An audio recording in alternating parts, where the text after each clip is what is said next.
आज आपको बताते हैं कि कोर्ट मैरिज भारत में कैसे आप कर सकते हैं। कोर्ट मैरिज की प्रक्रिया पूरे भारत में समान है। इसे संभव बनाकर विशेष विवाह अधिनियम 1954 के अंतर्गत शासित किया गया है।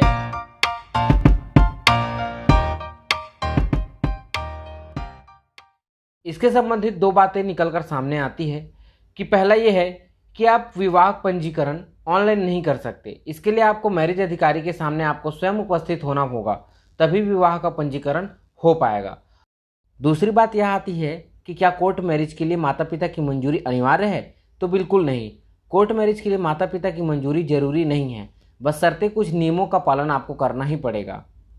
अगर आप कोर्ट मैरिज करने जा रहे हैं तो कुछ इसमें शर्त है, जिस शर्तों को आपको पूरा करना ही पड़ेगा।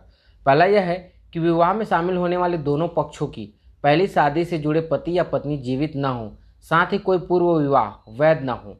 दूसरा, दोनों पक्ष वैध सहमति देने के लिए सक्षम होना चाहिए। अपने मन की बात कहकर दोनों पक्षों को स्वेच्छा से इस विवाह में शामिल होना चाहिए। तीसरा, पुरुष की आयु 21 वर्ष से ज़्यादा तथा महिला की 18 वर्ष से ज़्यादा होना बहुत ही ज़्यादा जरूरी है। चौथा, प्रसव के लिए योग्य होना ज़्यादा जरूरी है।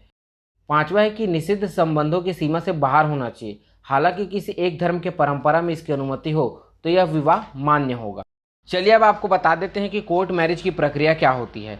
कोर्ट में विवाह करने के लिए सर्वप्रथम जिले के विवाह अधिकारी को सूचित करना आवश्यक होता है। विवाह में शामिल होने वाले पक्षों द्वारा लिखित सूचना दी जानी चाहिए। कोर्ट मैरिज प्रक्रिया स्टेप 2, जिले के विवाह अधिकारी जिसके सामने सूचना जारी की गई थी वो ही सूचना की प्रकाशित कर सकता है।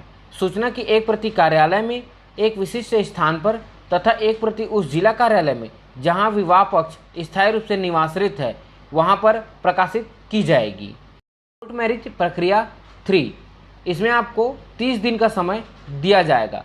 30 दिन के अंतर्गत अगर इस विवाह से किसी को भी आपत्ति है तो वह आपत्ति आपके जिला स्थानीय न्यायालय में विवादाधिकारी के सामने जाकर पेश कर सकता है तथा अपना आपत्ति दर्ज करा सकता है। कोर्ट मैरिज प्रक्रिया स्टेप 4, घोषणा पत्र पर आपको हस्ताक्षर करना होगा। दोनों पक्ष और 3 गवाह विवाह अधिकारी की उपस्थिति में घोषणा पत्र पर हस्ताक्षर करते हैं। कोर्ट मैरिज प्रक्रिया स्टेप 5, विवाह का स्थान विवाह अधिकारी का कार्यालय या उचित दूरी के भीतर किसी जगह पर विवाह का स्थान हो सकता है। कोर्ट मैरिज प्रक्रिया स्टेप सर्टिफिकेट ऑफ मैरिज, विवाह का प्रमाण पत्र इसी बीच विवाह अधिकारी द्वारा विवाह प्रमाण पत्र पुस्तिका की अधिनियम की अनुसूची द्वारा एक प्रमाण पत्र जारी करता है। यदि दोनों पक्ष और 3 गवाहों द्वारा हस्ताक्षर किए जाते हैं तो ऐसे प्रमाण पत्र अदालत के विवाह का निर्णायक प्रमाण होता है। अब आखिरी में आपको बता देते हैं कि कोर्ट मैरिज के लिए क्या क्या आवश्यक दस्तावेज होते हैं। तो पहला है कंप्लीट आवेदन पत्र और अनिवार्य शुल्क। दूसरा, दूल्हा दुल्हन के पासपोर्ट साइज की 4 फोटोग्राफ्स। तीसरा है पहचान प्रमाण पत्र। चौथा है जन्म प्रमाण पत्र या मार्कशीट 10वीं की। पांचवा, शपथ पत्र जिससे यह सबूत हो जाए कि दूल्हा दुल्हन में कोई भी किसी अवैध रिश्ते में नहीं है। उसके बाद गवाहों की फ़ोटो व पैन कार्ड। उसके बाद पहचान के लिए आधार कार्ड या ड्राइविंग लाइसेंस जैसा दस्तावेज होना आवश्यक है। तो आज आपने जाना कि कोर्ट मैरिज करने की क्या क्या प्रक्रिया होती है। हम आपको बहुत ही सरल शब्दों में इस प्रक्रिया को पूरी बता दिए हैं।